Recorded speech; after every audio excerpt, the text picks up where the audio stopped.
Welcome to another edition of the KTTH Roundtable, where Bryan Suits and I talk about various issues around a literal round table.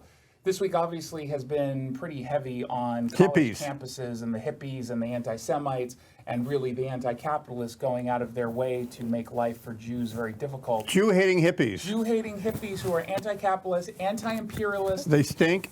Well, that goes without saying. Anarcho-socialists as well.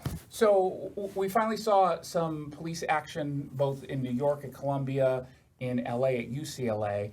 If they don't keep up a sustained amount of pressure, it's just going to come back. And I truly wonder if there's enough political willpower on the local levels to ensure that they tell the police, yeah, you get to do what you get to do. Well, UCLA got pushed to the point where they see Columbia exert trespasser, get them off this private property rules, and they were empowered by their governor, who's being embarrassed by this, and so they said, all right, they're unwanted, so they may be students, but they're now trespassing, and that's what it took.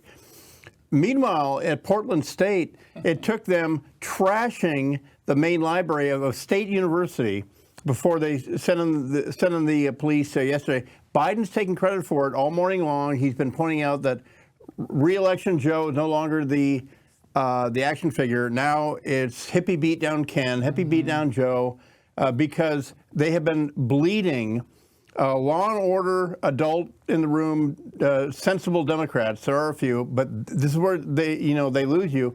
And there are these loud voices in the White House saying, "Oh no, they're just peaceably demonstrating for Gaza freedom and all that." Yesterday, peacefully breaking and entering, peacefully vandalizing. The clue, the tell was Karine Jean-Pierre yesterday saying, breaking into property is not peaceful. Yeah. And that should have been pack up and go. So today, UCLA looks like a tornado hit a REI. Yeah.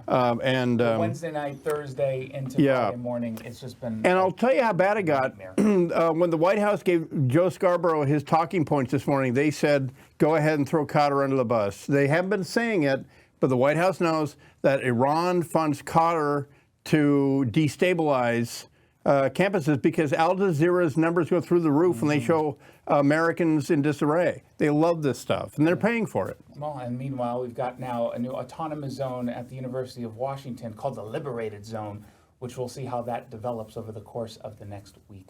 We'll see you next week.